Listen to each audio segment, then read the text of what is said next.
They can repeat that process as many times as they want, as that dimension is full of endless vitality. The only way that a phoenix can die is if they decide that they no longer want to live. Of course, that only applied in the Harry Potter world. And Edward has now access to that fire dimension. Another advantage that his bloodline modification gave him was a very terrifying talent for the manipulation of flame. After testing these abilities, Edward moved on to the others. "Sire, let's initiate the strength and agility test."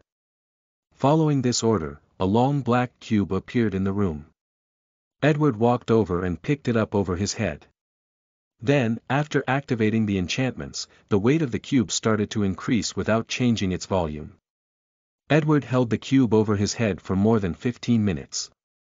By the end of that time, he was sweating profusely to the point of drenching his clothes. After the 15 minutes mark, he threw the cube on the ground. Boom!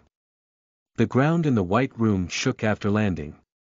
A few cracks appeared in the place it landed, but soon afterwards, they were magically fixed.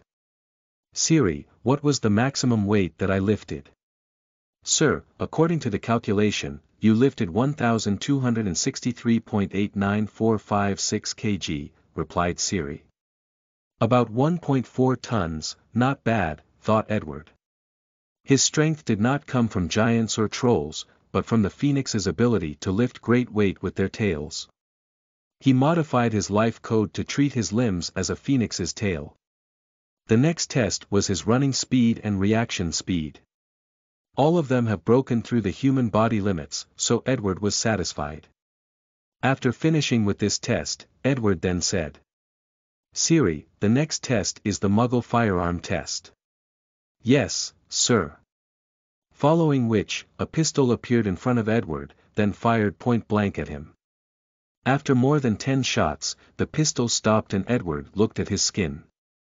There was not even a trace of being injured, and he did not even use magic. Just his ordinary skin had such a defensive ability. "Next step," he ordered. Following his order, a machine gun appeared this time and fired point blank at him without hesitation. After the gun emptied its clip, Edward checked his body. He was bleeding as his skin was broken, however the bullets did not travel deep inside his body. Soon, they were removed and he healed himself. Edward was satisfied for now with his defensive ability without any magic. Next, he ordered. This time, no guns showed up, but Edward knew that something was coming. He closed his eyes for a few seconds, then suddenly he apparat a few meters away ahead. As for the place he was in, a bullet from a sniper rifle passed by the position of his head. This time Edward was testing the Thunderbird's ability to predict danger, and he was successful. Not only did he acquire this ability, but their ability to create thunderstorms as well. However, he decided to test that ability later when he returns to Earth. Edward then closed his eyes as he waited for the next step. Following which, another rapidly traveling bullet from a sniper rifle headed straight for his head. This time he did not dodge. When the bullet reached a few centimeters from his head, a powerful shield suddenly appeared and blocked it. Without Edward doing any gestures or spells, the shield was instantaneous and activated on its own. This shield was actually the only modification that he made on his soul. Enchanted a very powerful spell on his soul that would activate on its own when he is in danger. This way, Edward can prevent being assassinated by powerful ordinary weapons or even sneak attack by other wizards. Although he had the ability to predict danger, this was not guaranteed, demonstrated by the fact that Thunderbirds are captured all the time. Additionally, this spell can even block the Avada Kedavra curse. After many years of researching that curse, he realized that this was a dark magic that instantly destroyed a specific vitality or life force inside a person's body, a life force that anchors the soul to the body, thus killing them without even leaving a single mark. So, he designed a counter-charm that protect that special vitality in the body and prevent the Avada Kedavra curse from destroying it. Of course he tried to bring a person's back to life that was killed by the unforgivable curse, but he has not succeeded yet as he could not recreate or mend that special anchor of the soul and body.